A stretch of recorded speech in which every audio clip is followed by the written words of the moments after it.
Hello, my name is Thomas Taylor. I'm the new school superintendent for Montgomery County, and I'm masked this evening, and I'll tell you why. I was a little under the weather this weekend. I actually got to miss a couple of really fun things that I was looking forward to. I was looking forward to going to Poolsville Day.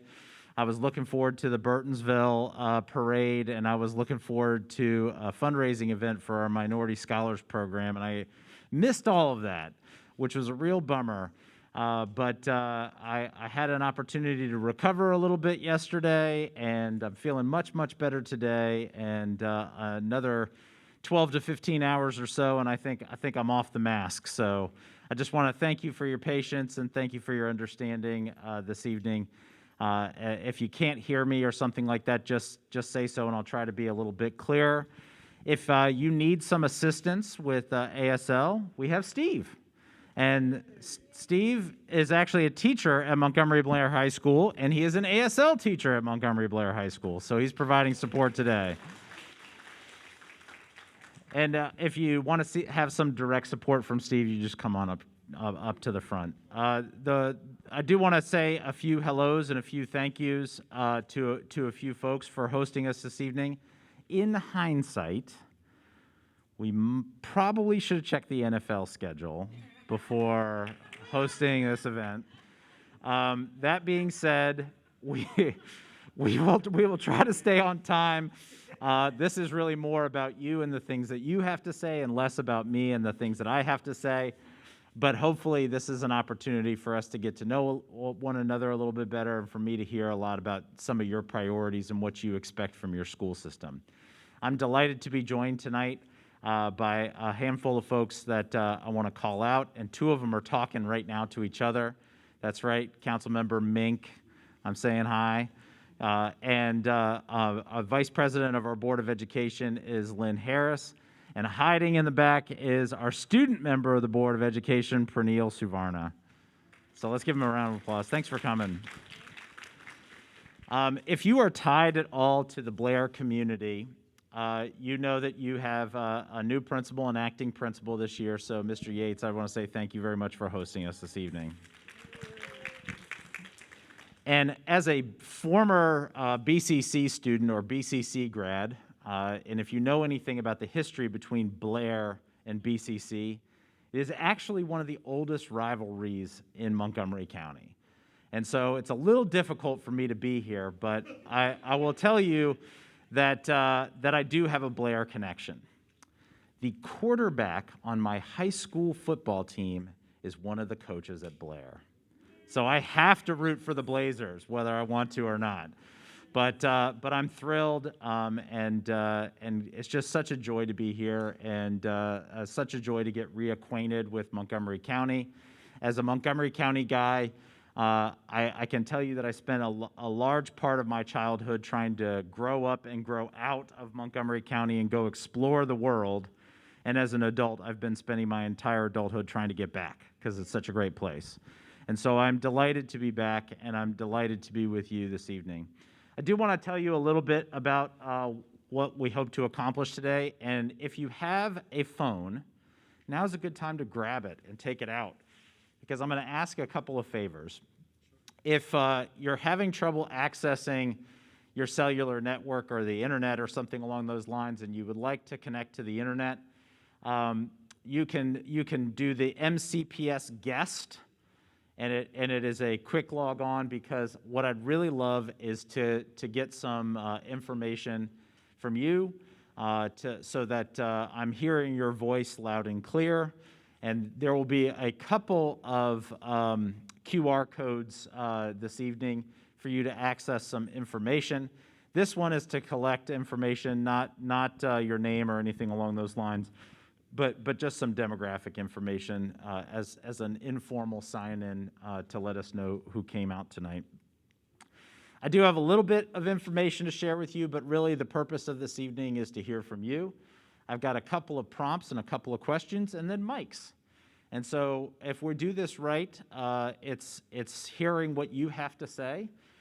This is the third one of these that we've done.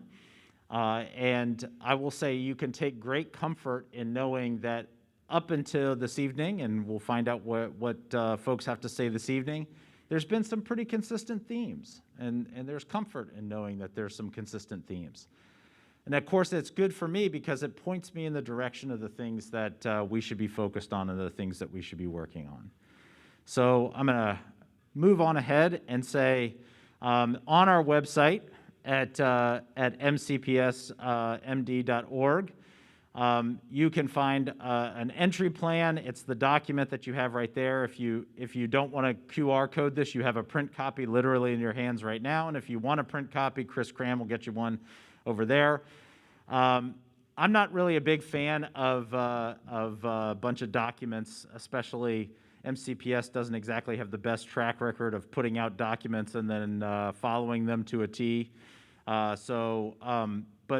I did want to have a guide for us in terms of the first 6 months that I'm with you as your superintendent, and some of the action steps that I'll be taking, and some of the things that are helping to guide some of my work. And I think that accountability is really important. This website is also really important because we'll be posting comments that are collected this evening on that website. And the comments that were collected at some of the previous events that we've done, they are already up there.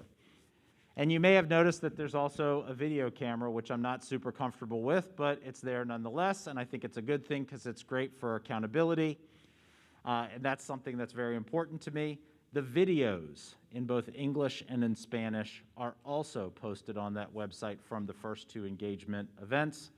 So we want to make sure that we're capturing what you say in a meaningful way to take action steps as a result. I think that level of transparency is important, and I think that level of accountability is important, and that's why we're doing it.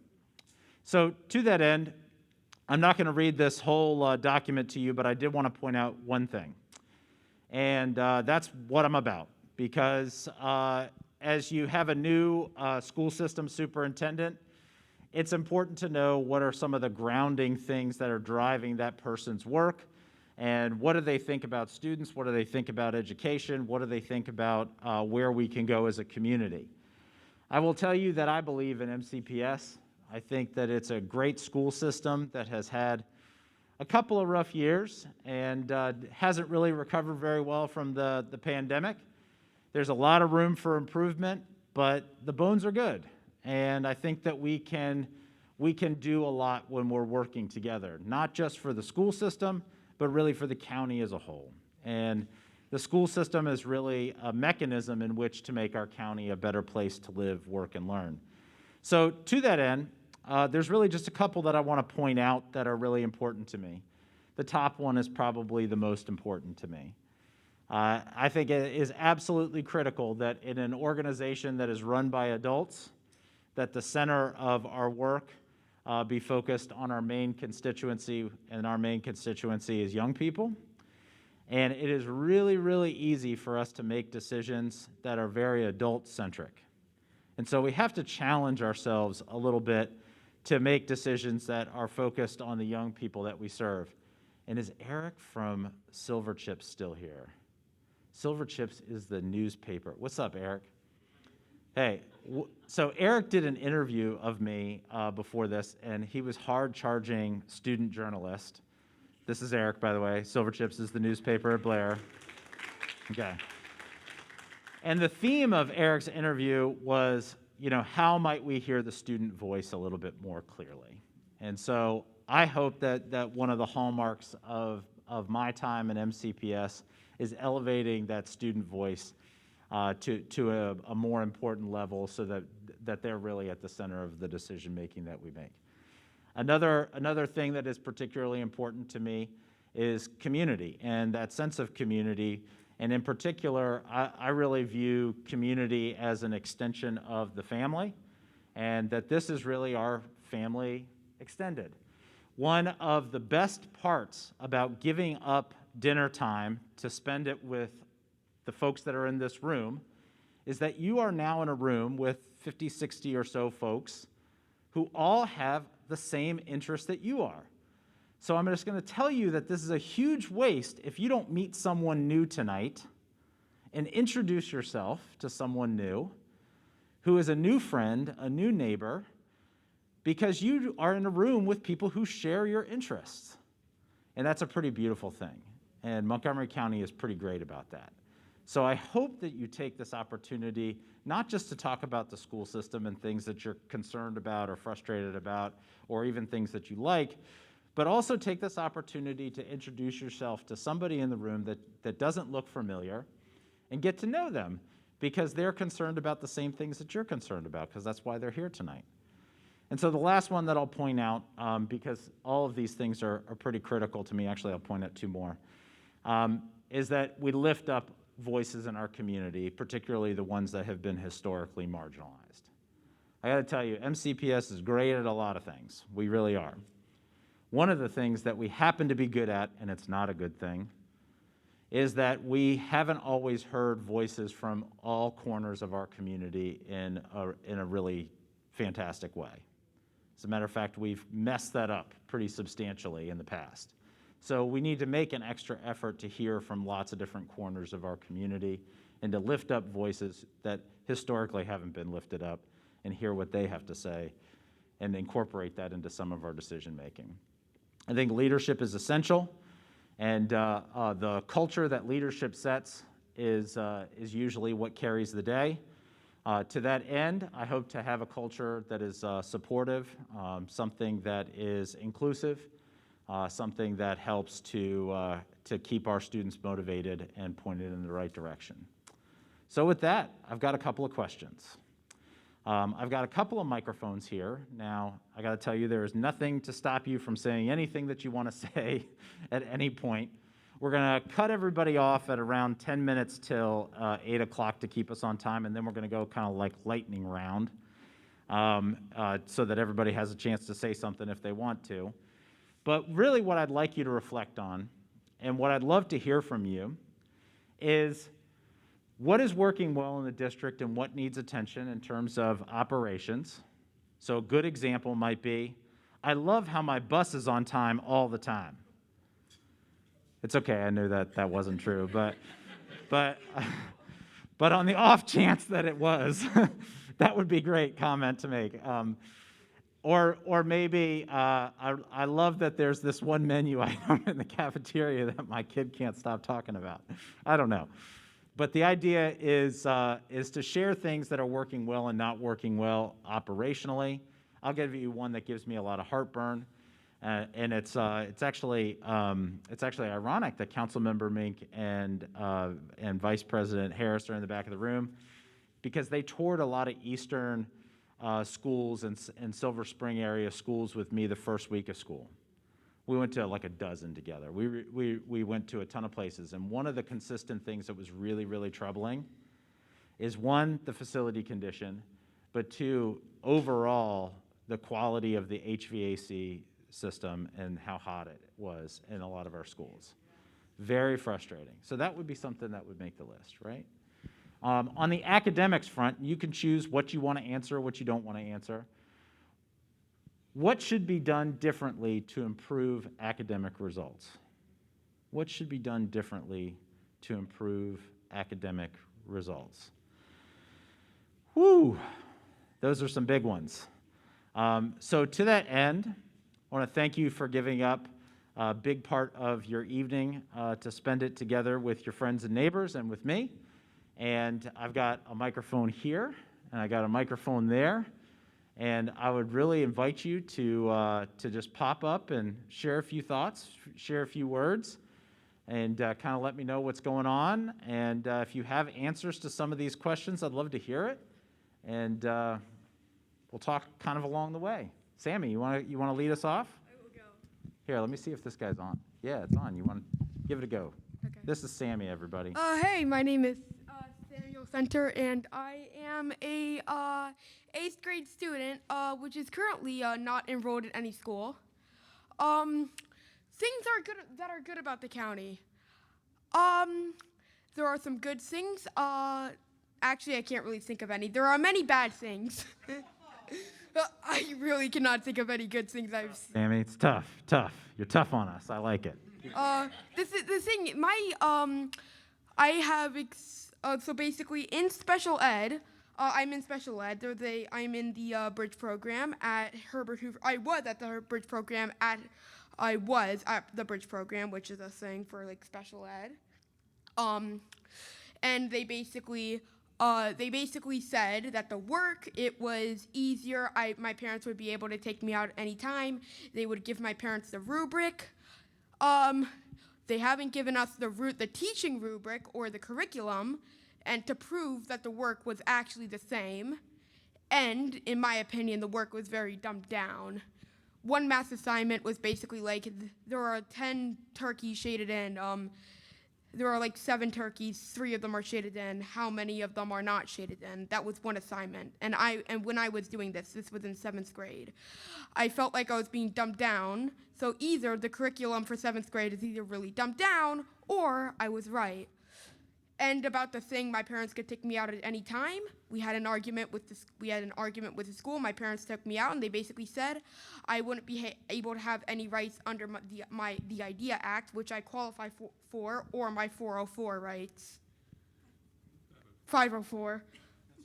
I feel like this is going to become a case of not just me about going to school, but about entire special ed rights at this point. There was a court case very back in the day where a black kid wouldn't get the school bus. He wanted to go, the white schools would, and it was like 4 blocks down, but the black schools, they were all the way 6 blocks down, and it turned from can the black kids get the school bus to black kid rights. So at this point, and there's a major teacher problem at this point.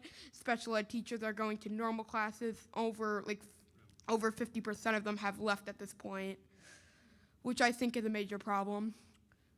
So I don't really, I want to see how you guys deal with this. Thank you. Thanks, Sammy. Let's give Sammy a big round of applause. Good job, buddy. Good job. Fantastic.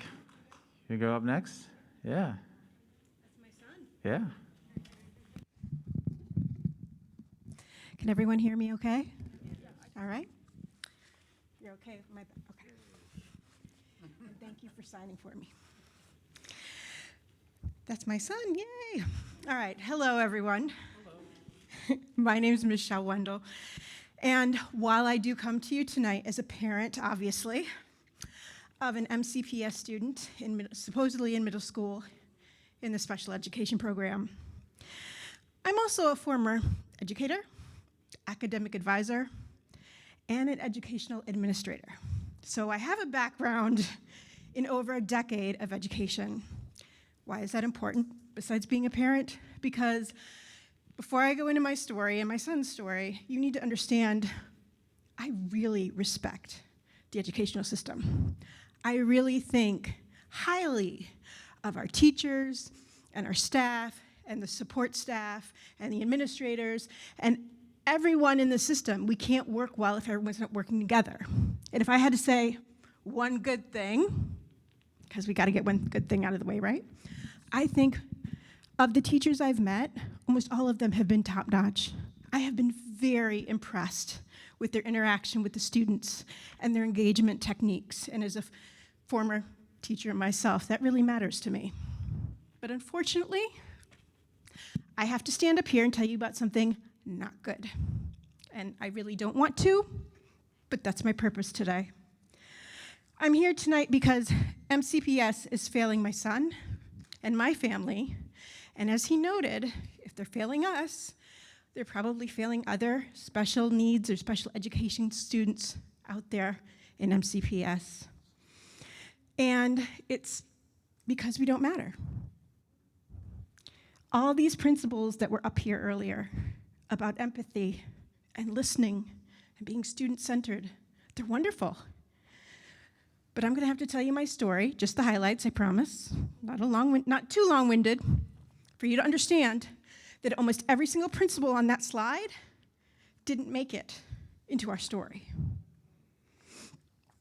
So let me just start you off real quick with when he was in elementary school, he was bullied really badly. And once we figured out what was going on and we were just about to deal with it, COVID hit. I see all the nods. Yep, COVID can be blamed for almost anything, right? Well, in this case, it actually was to blame. And by the time COVID was kind of over and we were back in the school system, he was dealing with depression and a form of PTSD that left him with a lot of trust issues and low self-esteem. So, because of that, he wasn't doing so great in school. He was having a lot of anxiety. And they said, let's try the Bridge program. I said, what's the Bridge program? Because this kid was reading War and Peace the other day in my husband's college algebra books. He's smart. Not so much in English, but in the rest of it, he's really good. Okay? So I said, I don't want to put him in special ed where he's not getting an education. That's important to him, that's important to us. But he obviously needs some help. And they said, no, trust us. This is the right thing. So as an academic, I went and researched. And then I asked a whole bunch of questions that aren't really important right now, but 3 of them are. The first question I asked was, are the academics the same for mainstream, which is what you call regular students, and the Bridge program? Oh yes, exactly the same. I said, okay, can I get a rubric or curriculum guidelines or whatever you call it at this level to compare, just to make sure? They said, sure. Still haven't received it. Last thing I said was, gotta always have an out. I said, if at the end of the year it's not working for us, what do? Can we pull them out without any repercussions? Sure. We'll try it for a year. If it doesn't work, you can just go back with your IEP to the homeschool. And you're gonna find out that's not what's happening. So we said, okay, let's do it. We put him in the school program for a year. And he started out really well. His academics were doing well, although he was bored out of his mind. We didn't find out why till later. And he was doing okay socially, but he said he felt really lonely and isolated. There were 8 kids in the program, and he was with those same 8 kids all day, every day. PE, lunch, recess, math, English, you name it, same kids. No variation there. So, after about 4 months, things went downhill, and they went downhill fast. Academically, he was doing A's and B's. He went to C's and D's, and 1 F. Behaviorally, he went from 22 interruptions in the classroom, so to speak, over 4 months to almost 100 in the next 4 months. He became more and more depressed. He pulled away from his family as well as his school. And he would tell us, I'm bored, I have no friends, I can't meet other people in the school. When he tried to meet people in the after-school program, the bus messed up. Sorry about the bus system, but the bus messed up. And we had to go pick him back up from the school, and with his anxiety, he won't try again, or he wouldn't then. So socially, he was isolated. Academically, he wasn't being challenged, and it wasn't going well. So, at the end of the year, we met and we said, this isn't working. We told them we wanted him in 2 mainstream classes because that would make it, so he's still in Bridge, getting assistance, but it was more social. And since he's so good at history and math, let's do those classes. 1, math doesn't have a lot of writing, which is probably his weakest thing. And history, he's so knowledge heavy on it that he can still get help for the writing and stay on top of the history part. And then he would be in the other 2 mainstream classes, which are science and English, in the Bridge program. And they wanted to put him like in the PE elective and his other elective, whatever he got to choose, mainstream. That's great. Some socialization, right? Academics, right? Help. This is listening. This is collaborating. They said, nope, sorry. So we feel like we don't matter.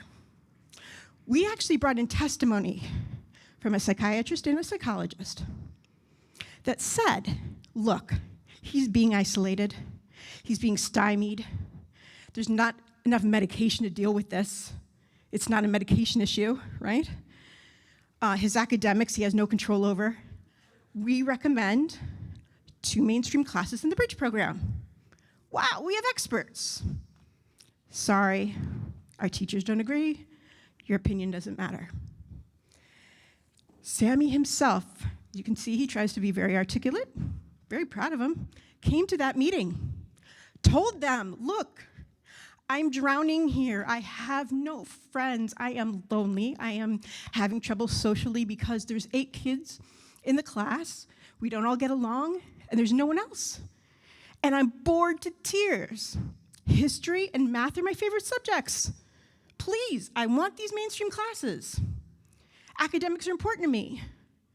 They said academics aren't as important as social and behavioral health. That doesn't matter. So he feels like he doesn't matter. So finally he said, you know what? You told us we could go to another school. We're just gonna go back to our home school, okay? And just take our IEP with us and we'll deal with it there. Well, they said, you can go, but you gotta sign away your right to your IEP. You don't get any assistance. 504, IEP, they're entangled, nothing. His rights don't matter. That's what they were telling him there too. So he said, let's go to mediation, right? Get someone else in here, maybe they can help with this. They waited till 3 days before this year's school started to do mediation. We waited all summer, we did research, we asked questions, we met with people. My husband, I was too sick to go. My husband and my son went. They didn't want to meet in the same room. They didn't want to do mediation. They said, let's just go to pretrial. All our time, all our energy, it didn't matter. So we said, okay, he's going anyway. He wants to go to school. He showed up at his home school the first day. All his supplies, everything. They wouldn't let him in a classroom. I had to take him home because his wanting to learn didn't matter because it wasn't the bridge program at the time. So unless he signed away his IEP 504 rights, his education doesn't matter. Oh, you can tell I'm a little emotional about this as a mom and as an academic and as someone who loves education for everybody. So my question to everyone, Superintendent Taylor, you're just one of us, but to everyone here is, how do we matter? You want to hear the voices of everyone. Special education students are one of those voices. Just one, but they're still an important voice, right? You want empathy, you want listening. All those wonderful things that we saw in the guiding principles, and I agree with them as an instructor, or former one. I think they're wonderful. I hope we get to that point. My question is, how are we going to do that? Because let me tell you something. After all of that story, that young man over there, he matters to me, and he matters in general. He has value. So his education matters. His opinion matters. Yes, his social, emotional, behavioral health matter. It all matters. And I hope that at some point, we can all see the value of differing opinions and make it so that the parents and the students, they matter just as much as the other opinions in the system. Thank you. Thank you, Ms. Center. Thank you for your patience. Go ahead. Thank you, and just a shout out, Sammy. I'm not sure if you know, but like the #1 thing that scares people is public speaking. It's like more than sharks, dragons. So the fact that you came up here and stood up is remarkable. Yeah, killed it. Killed it. Yeah. So thank you so much for holding this, and just briefly in terms of the 2 questions. So one, in terms of what works. I have 2 kids in the MCPS system. Both did language immersion, which was amazing. They both did in elementary school.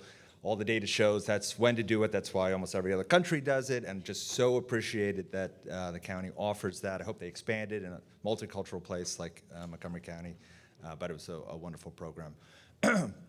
In terms of question 2, what should be done differently? So I have 2 suggestions which will unequivocally improve academic results, not sort of, and do it quickly and do it for not a lot of money. And certainly that get to what is in the student's interest. One of those is starting high school start times later, and one of them is cell phone prohibitions during the school day. And so just on the high school start times, it sounds relatively not A lot of great research behind it. yeah, the research is overwhelming, and on the academic side, but on the public health side, I mean, the data is just overwhelming. I mean, that's why the Surgeon General, CDC, American Academy of Pediatrics, all these groups have said that this is not only something that will improve academic performance, but mental health. And so, you know, California has done it, Florida has done it. If those two states can agree on something, we have surrounding counties who have done it. I know Anne Arundel has done it. And so I think it's high time that Montgomery County can do it. And certainly these places have also addressed very legitimate questions on busing, after-school activities, sports, all those things. So I know if those places can do it, so can we. And the second thing on cell phone bans, there is emerging data, a lot of it on it, and I just want to underscore the importance of it, not just of you know, putting it in your pocket, because the data shows that you know, cell phones are made to be disruptive, and that kids get an average of an alert every 5 minutes. A phone in the pocket just going off is a major distraction, which the research has shown. And when schools get rid of it, that's just putting it in a locker in a pouch, not leaving it up to the teacher, which is not fair to the teacher and not a policy because every teacher is different. But it's putting it in a locker, putting it in a pouch, has tremendous academic, mental health, and reduces bullying. 7 states have done it, even Virginia. We cannot let Virginia beat us, okay? So I hope the county will look at both of these. Thank you. Thank you. Real quick on cell phones, just out of curiosity, just quick show of hands, and you don't have to raise your hand even if you are in favor of this. Would you support the school system if we did have some significant restrictions to cell phone use? Okay, very good. All right. So here's what I'm going to tell you is that the Board of Education is picking this up as a policy issue, and we'll be discussing it this year for sure. They have initiated through me some pilot efforts to evaluate different strategies on how they might address this in the classroom. I will say that the district that I came from, where I was superintendent last, was a banned cell phone district. And it was bumpy, for whatever that's worth. And I will say that even though it successfully was implemented after several months, it was a bumpy initiation and definitely something to kind of keep in the back of our minds. Another thing, too, is that of the 7 hours in the day that we do have our students, and there might be in a distraction-free environment, there are many hours outside of that. And so this is not a panacea for solving the world's problem, but it is something that we are looking hard at. I've also been in a district that adjusted start times, and that definitely has some merit to it in terms of everything from our student drivers to circadian rhythms of some of our students and whatnot. So I really appreciate you for bringing that up, and thank you for your patience. Go ahead, Bridget. Awesome. Hi, everyone. I'm Bridget Howe. I'm an MCPS alumna, Watkins Mill High School. I also am the parent of an 8th grader at Odessa Shannon Middle School, and I'm the president of MCC PTA. So really glad to be here and listening to these conversations. To the second question about academics, we all know Maslow's hierarchy of needs, right? We cannot expect our kids to be growing and thriving academically if they're not safe and secure when they're at school. So I want to first say that I really appreciate some of the immediate changes that have been made regarding safety and security. The ID policy, that's a very good thing as long as it's applied consistently and across the board. The other thing too, the hate bias framework, so that we can address those actions in an appropriate way without unnecessarily involving police, is also a very good action. What I will say is missing to this point around safety and security in these conversations is we need authentic community engagement as these decisions are made. If we're going to be making decisions for investments in safety and security, we need to make sure that the community is authentically engaged. This is a perfect example of the kind of conversations we can have. The second element of that is we also need to make sure that we're meeting kids where they are. I always tell a story. I won't tell it in much detail detail about my son who made a poor decision in elementary school because nobody ever told him what the rule was. And he was in second grade and he couldn't read the student code of conduct because it was really complicated language. And who would expect their second grader to read the code of conduct? So we need to make sure that our behavioral expectations are crystal clear to students and that the consequences of violating that code is also crystal clear to students so that they have that information and that we're not assuming that they're all reading this very dense jargon legal document and we're giving the info to them the way that they need to access it. Thank you. Yeah, very, very few MCPS second graders have passed the bar exam. So we're going to try and tone that down for sure. Yeah, go ahead. Hi. Good evening. My name is Melissa Guevara, and I'm a parent to a second grader at Glen Haven Elementary School. I'm also a teacher here at Blair. I would like to make a statement regarding MCPS operations. I have been involved in my son's PTA for over 2 years. One of the reasons I wanted to get involved was because I had safety concerns regarding the school grounds. As a kindergartner, my son's friend found a can of mace on the playground, brought it into the lunchroom, and accidentally set it off next to him and my son. While this was upsetting, it was not surprising, as the school's grounds are often covered in trash. Even more alarming, there have been incidents of young students leaving the grounds unsupervised due to lack of enclosures around play areas. In addition, cars spontaneously access the playground and student sidewalk using an unsecured driveway. Beyond these security concerns, our school struggles to provide basic needs such as clean bathrooms and proper walkways.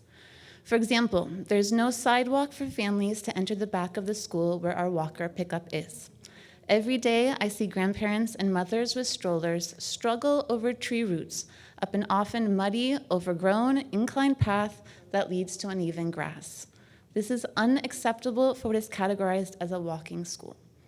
Finally, we have not been able to change our before and after care provider for more than 2 years, despite following bidding procedures that had been in place with CUPF. According to our last communication with procurement at the end of last year, there has not been a process in which to do so for over a year. Along with the school's principal, Ms. Tara Strain, the PTA has written dozens of emails in regards to these concerns, and we have had meetings with Dr. Rubens and Dr. Moran. However, little has been done. One success we had was getting trash cans to help alleviate the littering problems. But that request took 7 months and multiple follow-up emails. We finally got them during the last week of school. It has been difficult, if not impossible, to navigate MCPS bureaucracy, even as an MCPS employee who is more familiar with the organization. Despite numerous requests to various people, little happens. It often feels like our small down-county school gets forgotten. Thomas, I invite you or anyone from your team to Glen Haven to talk to us more about our concerns. Our PTA is ready to help in any way we can. We would love to hear your ideas. Thank you. Thank you. Great job. So I want to just echo a few consistent themes that were present in some of the other meetings and that are present this evening. Safety, definitely. Cell phones, that was definitely brought up. And navigating the bureaucracy of MCPS is definitely a consistent theme. So thank you so much. Go ahead. Hello, I'm Allie Nelson, and I am also a proud parent of 2 children at Glen Haven in 4th and 2nd grade and a 6th grader at Sligo Middle School. Everything she says is, I'm past PTA president, so we were there, we sent so many emails, so many things, and I'm not gonna repeat everything that she said, because I feel like she did that eloquently. I will speak personally about the special education program, though. I have 2 children with IEPs, and they were not being honored.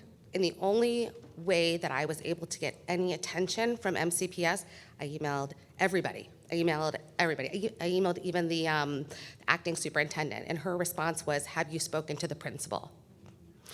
I had laid out everything in that email. So yes, I had spoken to the principal. She was very aware of what was going on. The only way that I got any attention, though, was by filing a state complaint. So I feel you guys over here. That is the only way. I got an email as soon as I filed that, and they said, what can we do to make this right? What can we do? And listen, the guy that I'm working with is fantastic. I feel like he, is a great employee. You guys are very lucky to have him. But it's just crap. I'm sorry, it's crap that, that's the only way. And one of the things that they promise is that they will honor the IEP. Like, I have to get somebody to promise to honor it because they're not doing it already. I mean, I don't have to tell you guys how frustrating that is.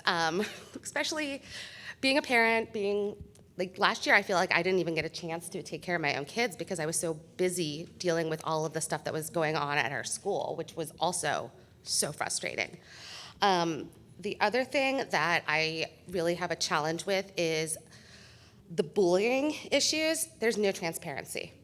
You fill out a form, it goes to thin air. There's no accountability for it within the school system, like within the school. There's no information anywhere. How many bullying forms have been filled out at school?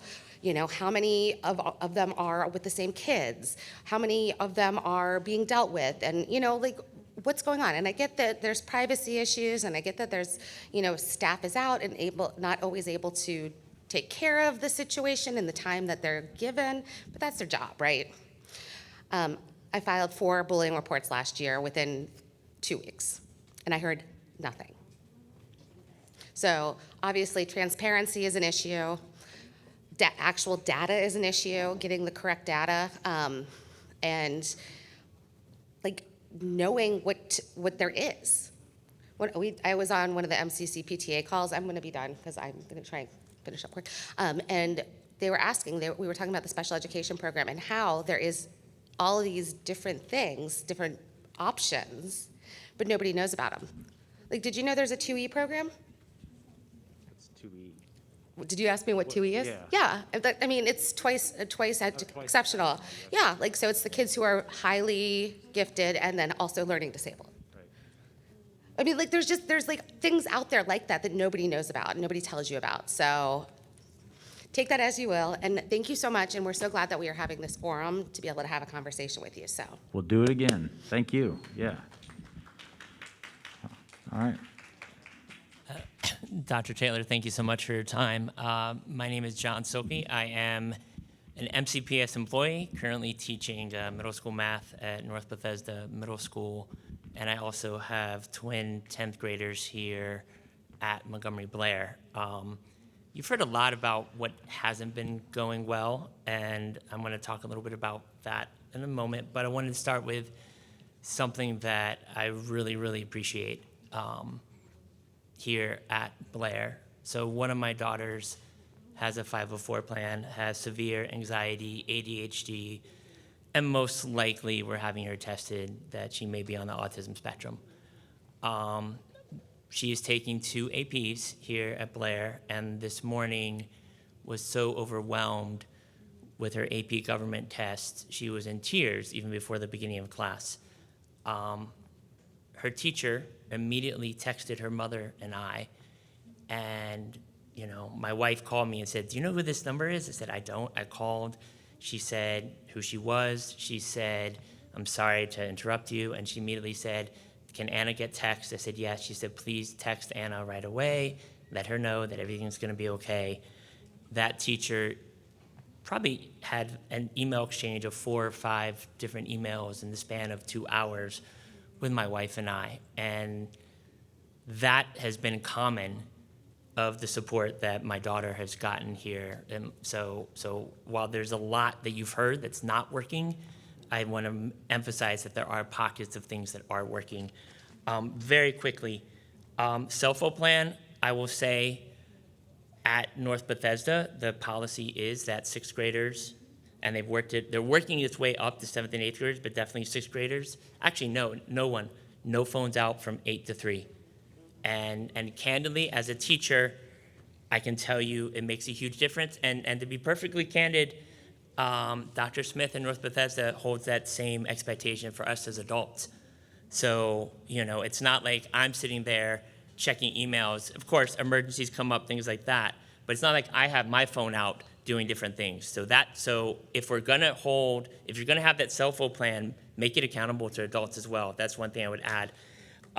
Second thing that I want to talk about, though, is something that needs to be done differently and also goes with operations is hiring. I know here at Montgomery Blair, they are short a AP macroeconomics teacher amongst other teachers. And so I would hope that you can empower and work with the HR office to become creative in ways that we can hire. I'm sure that, and I know that there's bureaucracy at the state level and at the county level on hiring. But I would imagine that there's probably a retired or recently, retired or maybe a college professor in economics who could teach an AP economics class. So I would hope that you would find some creative ways to get qualified people into these classes so that the students aren't just teaching themselves the material that they need. So thank you.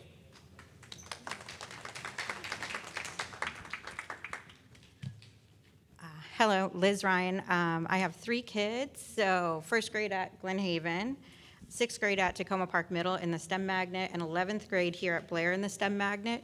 So first thing is things that are going well. Our bus driver, Route 4713, amazing, super polite, professional, on time, and if the kids are running 2 minutes late, he'll go slowly. So there is an excellent bus driver out there. They were late one time coming home. That said, we got the announcement he was late 45 minutes after they actually got home. So a little bit of issues with Remind.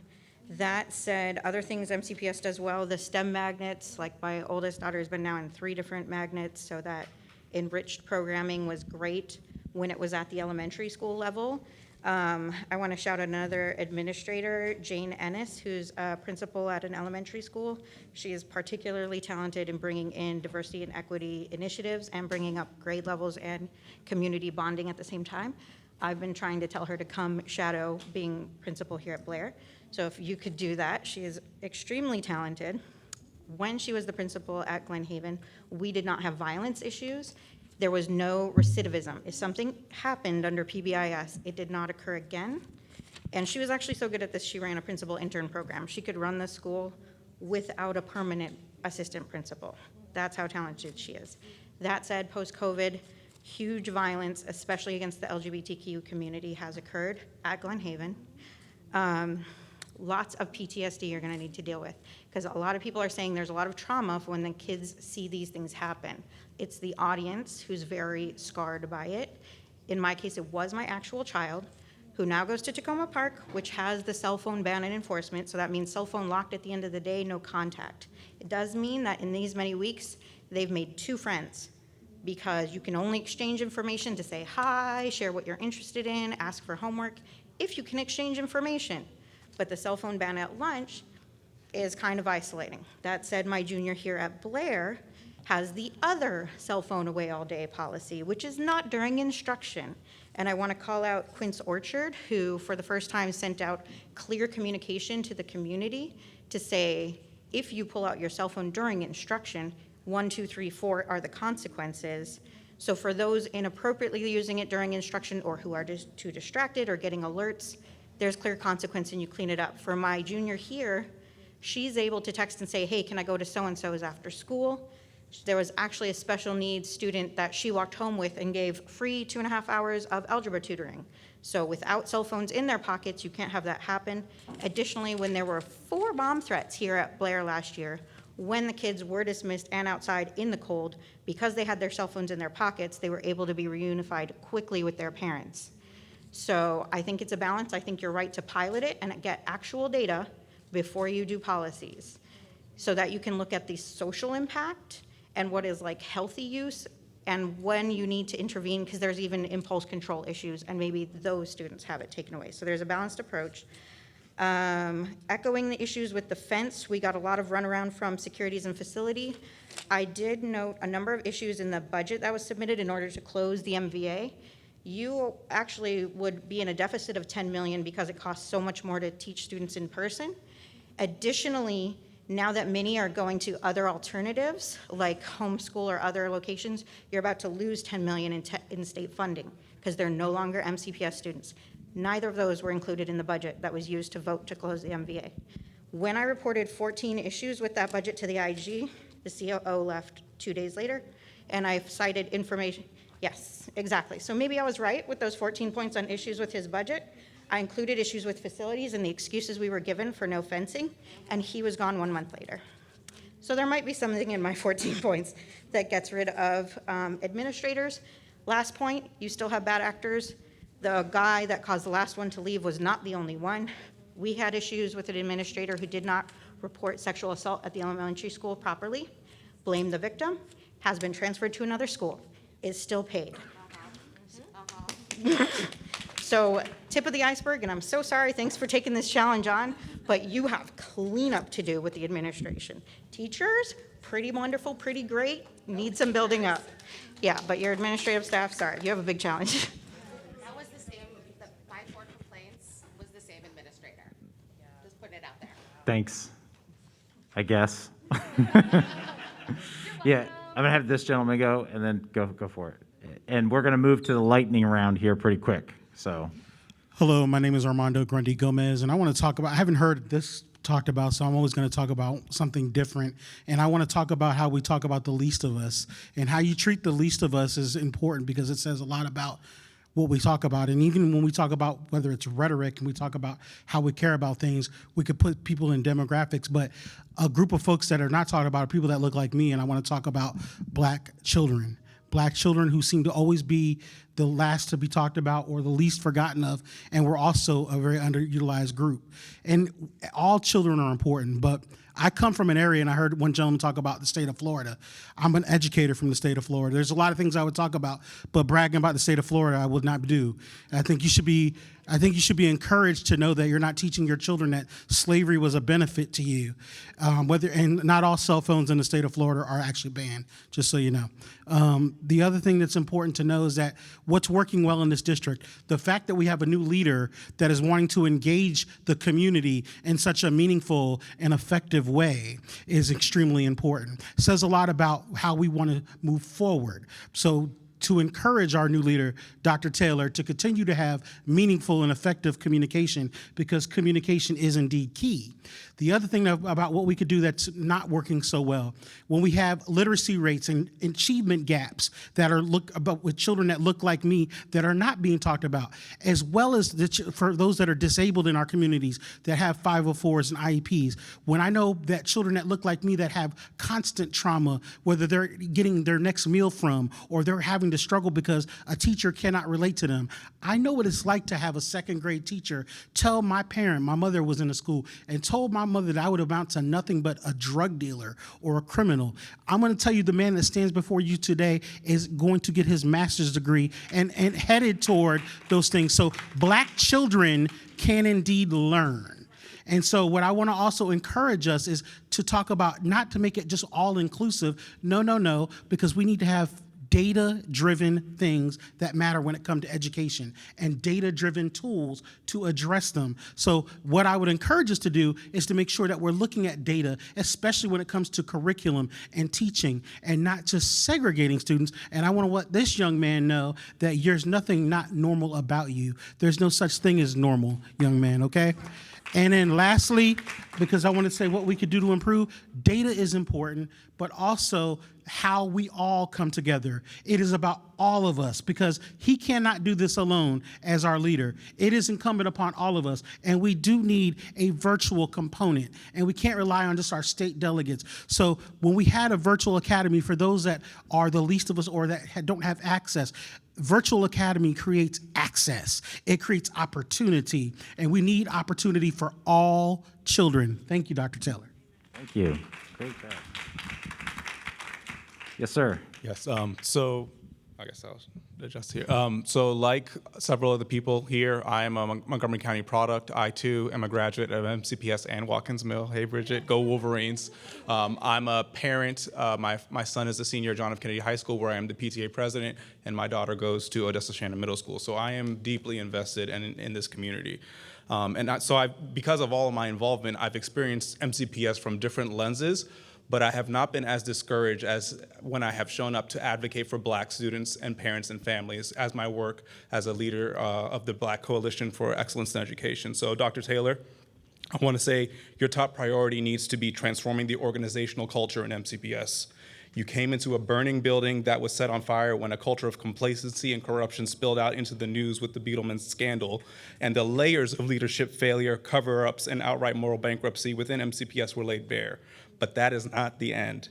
More recently, before the quick action of the Black Coalition for Excellence in Education last week, the MCPS cover-up culture would have continued to allow the recently arrested drug dealer at Drew Elementary to maintain her admin leave status with the county, continuing to place MCPS students and staff at risk and getting paid to do so. The picture that leadership paints in board meetings and in the press does not match the reality and the urgency of the situation as felt by parents, staff, and students who are gaslighted, bullied, ignored, or manipulated by people who are in leadership positions in your organization. So my question to you, Dr. Taylor, is, what are you doing now, not in 6 months, to transform the organizational culture of MCPS?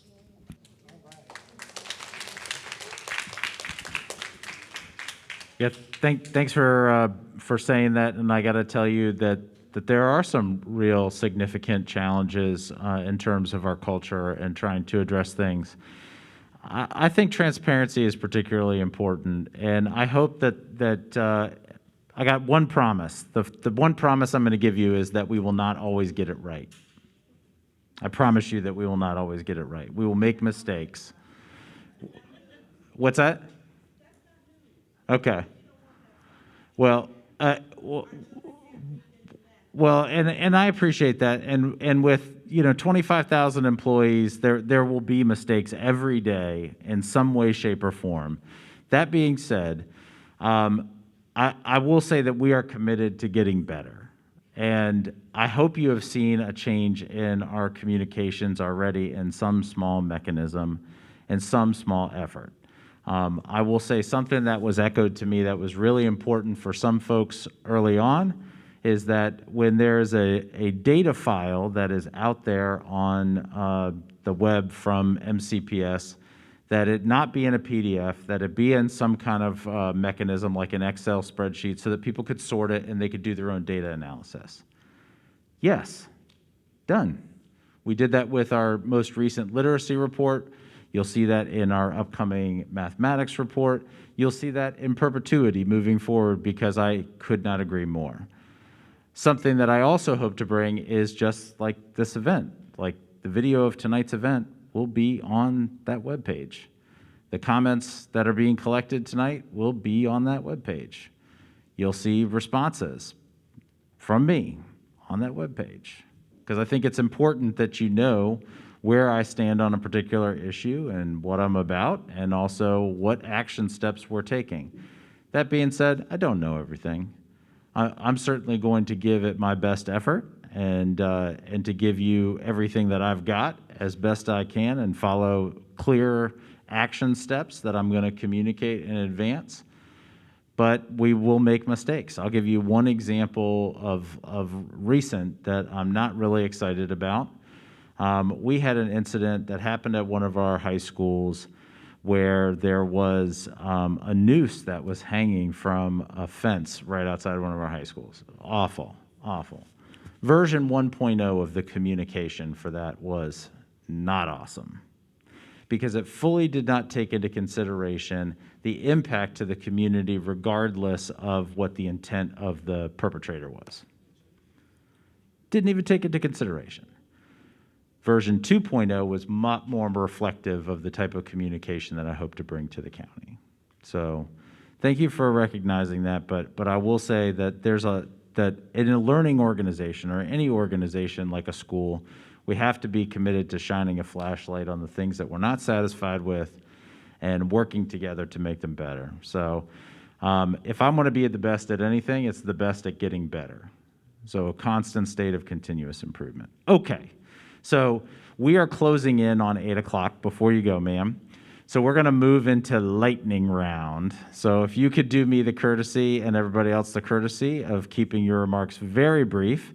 And the young lady in the back with the denim shirt, You're going to be our last speaker of this evening, so thank you very much. Okay, so you're going to be our last speaker when you get to the end. And if you didn't have a chance to say something this evening, this is where I'm going to invite you to click on yet another QR code, because we love QR codes, evidently. And this QR code is an opportunity where you can answer these questions digitally, and those digital comments will also show up on our website for transparency. So without further ado, the lightning round now begins. Ma'am, please. Hello, my name is Nell, and my name is Nell, and I want to extend my gratitude to you at the tone that you are setting for our communities. I personally love what you just said, because I'm a work in progress every day. I love how you started off the school year. I love how you have listened to everyone here, seemingly without like a moderator refereeing things. Right. I mean, that's wonderful.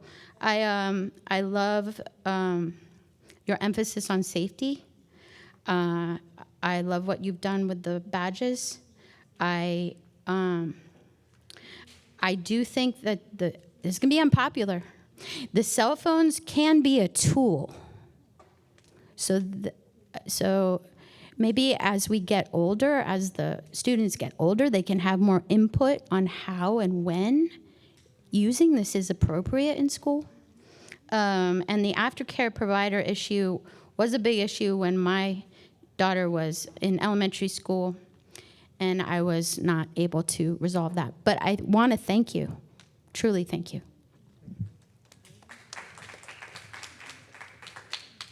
Hi, my name is Sam. I'm a senior here at Blair. I'm in my second year of working in MCPS. I was an intern last year, and I'm a paid apprentice this year. I'm so happy to be here. First off, in operations, I want to... Senior and working for us? Yes, and I get a paycheck. It's great. Look up the apprentice program if you have kids in middle or high school. It's great. I love it. I love it here at Blair. This has always been my school. I've never thought about going anywhere else. I am so happy to have Mr. Yates here. I love the counseling team. I love the administrative team. I think that Blair is a really great model of how a school can adapt to a very difficult circumstance. That being said, I feel like we are never going to get out of the very difficult circumstance that is having a school with 3,200 kids. There are 24 portables here, y'all. There are some on that side and on that side. There are still only the same standard number of sports teams, the same standard theater production, the same standard music and arts classes. Like, it is physically impossible to be able to be involved in the school in some cases because there's just not enough space. Every school has the same number of things that they can do, despite the fact that this is the largest school in the state by a long shot. At the same time, I feel like there's no real plan. I kept hearing during the CIP, oh, Woodward's going to take the strain off of Blair. How? It's kind of far away. Additionally, in terms of academics, I want to add on to what Nell said, just to play devil's advocate for a second and not lose the room. I'm about to be an adult. I work 2 jobs. I work equivalent to some of the, key positions in MCPS. I go to school for 2 hours a day. It's kind of frustrating to keep hearing conversations about how students can't be trusted with their phones, how we can't trust kids to, learn how to put them away. It's something we all have to learn, something my teachers admit they have to learn. And while I definitely agree that there needs to be some more stringent sanctions on middle schoolers and maybe underclassmen high schoolers, I think when it gets to a certain level, it's really frustrating to just constantly hear as a student who, again, I really try my best to be responsible and put some good into this community, that it's unacceptable to have phones, especially when, like others mentioned, there were 4 bomb threats here last year. I have seen someone get stabbed. I have seen reports of guns around the school. It's really difficult to have peace of mind when thinking about the possibility that I would just not be able to have my phone at all. All right, that's it. If anything, MCPS taught me how to keep it short.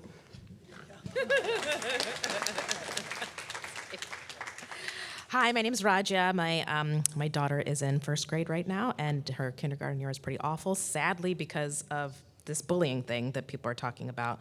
She was threatened as in a sexual manner. She was given a death threat, and jumped on by the same boys again and again. And it was barely talked about at school. I was never told about the bullying form. I actually had to talk to a lawyer before I was told that existed. And when it did, come to light, yeah, I put this form in. No one told me anything. I don't even get a copy of it when you do it online. It's ridiculous. And then, of course, I talked to other parents, and it turns out other parents had the same experience. Their daughters are getting, you can't call it sexual harassment at that age, but they're getting threatened of a sexual nature. Actually, one was touched. And school did nothing, didn't tell her about the bullying report form either. Also was told that there were death threats to other kids as well. So this is my administration just not paying attention to these things, and I had to escalate and escalate to even figure out, again, with the bureaucracy, what I could do. And I was disappointed when I actually did talk to everybody. So I can't believe I'm saying the same thing as other people, because obviously these are really big deals. The second thing that I would like to say, kind of a less big deal than that, is that the screen usage is really high at our school. My daughter said that she felt like her brain was going to explode at the end of the day some days. I mean, they would have to do, even their breaks would be a YouTube video telling them how to dance. So she was just always looking at the screen all day. At the end of the day, and we were told by our principal that she would stop this, but at the end of the day, in the bus room, she's also watching TV. And so she's watching Spider-Man now at the end of the day when she's already exhausted and doesn't want to be seeing a screen anymore. So whose kid doesn't want to see a screen, right? That's when you really know way too much screen during the day. So those are my two complaints. We've beaten that out of them. That's the goal. We're just too much, we're oversaturated. Thank you so much. Go ahead. Good evening, Dr. Taylor. I'm Kobe Talmud. You haven't been there that long. Yeah. I'm a senior at John F. Kennedy High School, and so what's working well with the district? I gotta say the diversity. Like, going to school with a bunch of kids I'd never expect to be friends with. Like, that's amazing. But something that's not working well, or what needs attention, gotta be the anti-Semitism. And where do I start? Since 7th grade, I've been attacked, I guess the best word to use. And I'm just trying to think. It's just like outrageous at this point, respectfully so, because I'm a child. I'm not an adult working. I'm not in college at these college campuses. I'm a child, legally. So I want to know, first off, what can you do? And with the cell phone policies, and hang on with me here, parents. I know I'm a child, but just hang on to me. God forbid something happens. If we look in history, just throughout history, Jews are notorious for being attacked. If something happens at school, God forbid someone does something stupid, what am I supposed to do? Be like, oh, I have to go in the lockdown area, can't get my phone, can't text my parents. I'm okay because it's up on a caddy or wherever you want to put it. Again, like Sam said, we're kind of adults at this point. We're seniors. We're going to be leaving in the next 8 months, something like that. So it's a problem. And something that I've learned when I went to Poland 2 summers ago is you have to be on your toes. And it taught me anti-Semitism is not going away. But something we can do is fight it and be smart with it. And something I think we could do as a collective is at least speak out against it and try to put something of educating, because majority of the anti-Semitism that I face is people just being stupid and they don't know what they're saying. Being called Jew boy is like being called like a kid. He literally said it to me in 7th grade. He said, "Shut up, Jew boy." But he didn't realize like that's offensive, because he said, "Shut up, Hispanic boy," to all his friends. This kid was also Hispanic himself. So like he didn't realize it's a form of an education, and they learn about the Holocaust, but that's it. Then they're like, oh, haha, Hitler wanted to kill all the Jews. Get that all the time. Like, oh, I'm gonna say Heil Hitler to you, and that's bad. I don't care. I've outgrown this at this point. So you have to educate, and it's not just the Holocaust. I myself am a Sephardic Jew, well, Mizrahi Jew. My dad's from Persia. He left. He's a political refugee, now a U.S. citizen, but we also went through anti-Semitism. There are Jews from all over the world, not just Eastern Europe. That's why I have this amazing beard. Thank you very much for your time.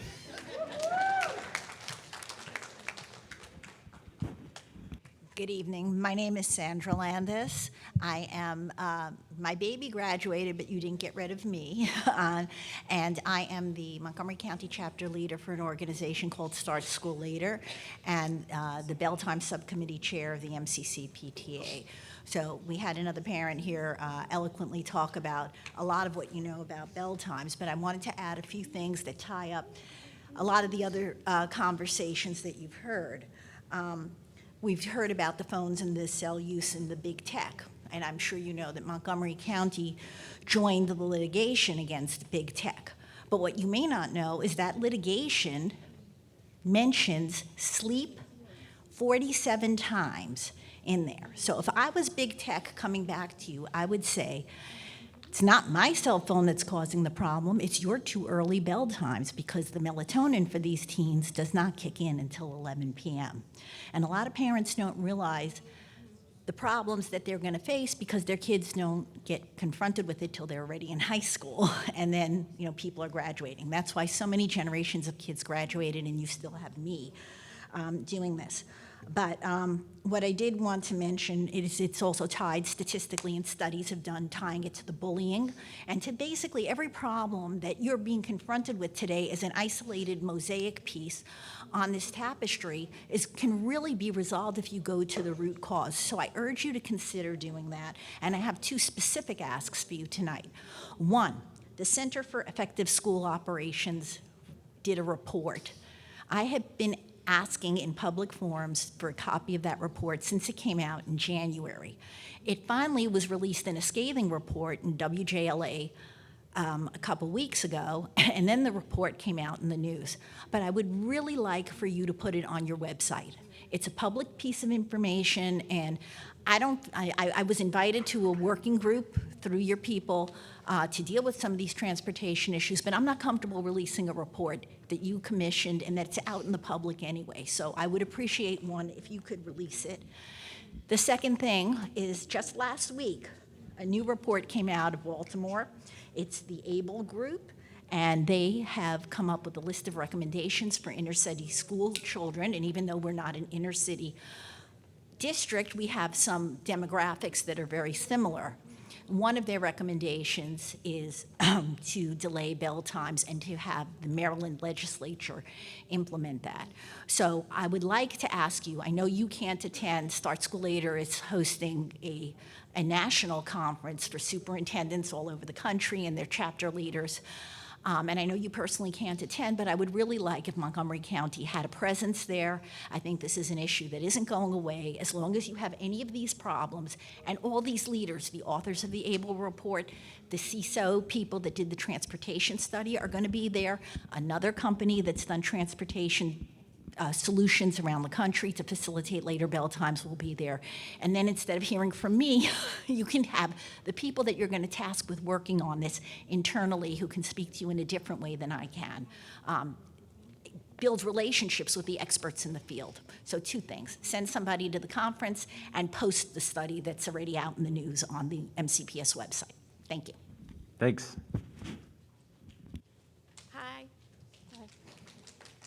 For her.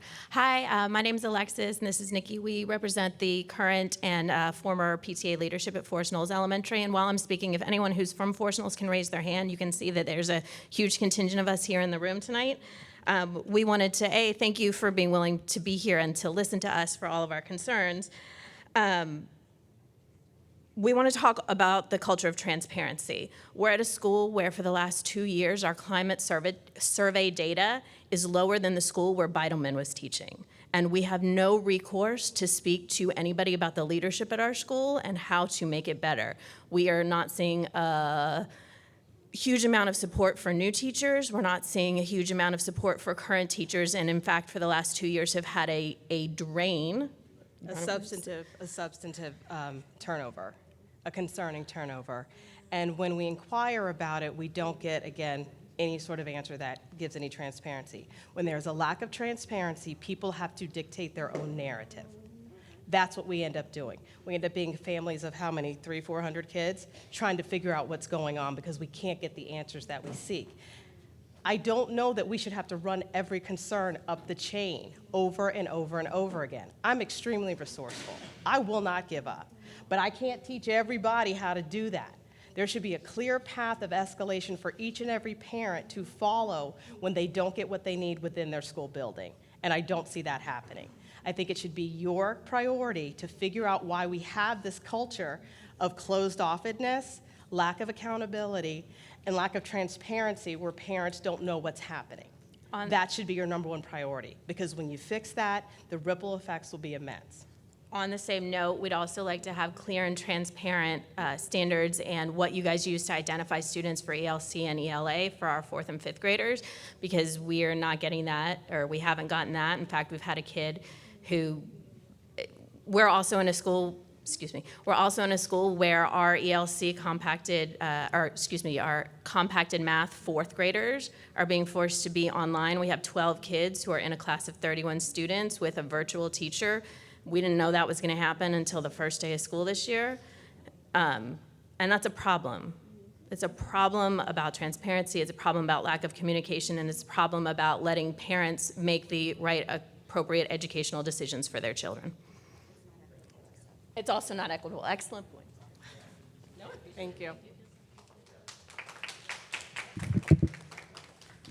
Thanks for hanging in there, young man. So, my name is Mike Eckler. It's my first year at Newport Middle School. I'm in 6th grade. And I've come to talk to you a little bit about the gifted program. The gifted program is messed up in the fact that, it's a lottery. It's only a lottery, and the standards have been a little lower than necessary. I remember 3rd grade and 5th grade where I am literally crossing my fingers and toes and literally everything. I'm trying to cross it because I'm trying to get into a school. And especially this year in 5th grade, where I don't get in. And I know some pretty smart kids. I've known absolute smarts. And to be honest, sometimes they don't get in. If they don't choose to, I agree with how that happens, but some of them deserve to get in. I literally, in 2nd grade, me and a friend knew algebra. And there's even nothing about it below 3rd grade. I'm his mom. I think what he's trying to say is he's been very frustrated. He has advocated for himself for classes since he was in kindergarten. When he advocated for himself in 5th grade, going into 6th grade, he actually had many teachers tell him, just be happy. You're enrichment, you can teach the class. That is not enrichment. Every one of his teachers, almost for the last 6 years, except for 2nd grade and 4th grade, who are phenomenal teachers, phenomenal, have had him teaching parts of class. And then they tell me, that is enrichment. That's helping him learn empathy. That's great. That's not giving him a challenge. And when he is asked for that challenge, he's told to wait till high school. I have to pay of my own money, which I'm happy to do, but I've had to pay an algebra person and a trigonometry person to do with him, because I'll be honest with you, I'm not a math person. I know as a parent, I shouldn't say that. I have not been able to do the kind of math he has done since 1st grade. And I'm happy to pay out of pocket, but every teacher and every principal that we have spoken to has just told him, just wait. It'll be okay. You'll like math again in a couple of years, but you can't tell someone who's so excited about learning to just put a stop in it and to just wait. So if you could consider how much our gifted education means to a lot of children. He wants to keep talking. And just one more thing, the enrichment program is awesome. I was in it for 2 years. I entirely loved it. And it really helped the group of kids that I was with become what they are meant to become. They are meant, like, everyone is meant to become smart, but some people are just like need more enrichment. Like, I felt this myself. We've advocated for like 5 years. We've asked principals, we asked the former superintendent, we've asked schools. Nothing has come through except winning a lottery. A lottery. Well, they've told us to stop calling, is what I was told. And I actually, a couple of years ago, when we called and I asked for help, they actually told me that I had 4 options. I could homeschool him. I could quit my job and homeschool. I could enroll him in a private school. I could move him to Virginia, where they had programs that would be better for him. Or I could just be happy that he's going to help his classmates get to his level. And that's not right. No, we're good. Here you go. Thank you. Thank you, Dr. Taylor, and thank you for everybody here. We all want MCPS the best. So just one question. What MCPS can do to set up a reasonable class size? Large number of students won't bring high quality. Yeah, that's a good question, and I'm glad you brought that up because that also came up a number of times as well. And so we've heard a few more themes and some new ones even tonight. Class size is directly related to 2 things: setting some controls and some staffing standards, which do need to be improved across the district, no question about it, and then financing them to make sure that we follow through with adequate staff. So there is a money component to that, but there's a structure piece that needs to happen before there's a money piece. So in fairness to everybody, that's definitely a critical issue. Okie doke. If you had something that was like a burning thought and you didn't get a chance to say what was on your mind, please let us know. Fill out the little Google form, and that'll end up on the notes that are collected and put online. I asked for an hour this evening. You guys gave me an hour and 22 minutes. That was pretty good. Thank you so much for giving up Monday Night Football to hang out tonight. And I mean, I'm a huge Washington fan, but I didn't think they were going to do very well tonight, to be honest. So maybe I'm saving you. You know what? Let's go with that narrative. I was saving you from having to watch that this evening. No, and yeah, I know. But in fairness, just thank you so much for giving up part of your evening to be here. I will say that this is really illuminating, and it's painful to talk about things that you're not really happy with, that are really frustrating, and that aggravate you, and that have aggravated you for a really long period of time. And I get that, and just know that I see you and I hear what you're trying to say, and it is helping to prioritize. And I'm going to tell you where some things land. There's no question in my mind that our top priority, I would love to tell you that it's instruction. It's not. It's safety. Whatever we can do to create physical, emotional, social safety, mental health safety, those are really the top priority of what we can do, and there's a reason for it too. Based on Maslow's hierarchy of needs, if our kids do not have their basic needs met, that's food, shelter, and then some safety, they can't learn. So hungry kids really don't learn very well. Kids who do not feel safe don't learn very well. Teachers who are not safe don't teach well either. So our educators, paras, staff members, educators, teachers in the classroom, they all need to feel safe too. And so there's a lot of room for improvement in a lot of these spaces. So thank you so much for giving up part of your evening to be with me. We'll do this again sometime, seriously. Thank you. Have a great night. Don't forget to go meet somebody that you haven't met yet. Go say hello to people. Thank you. Take care.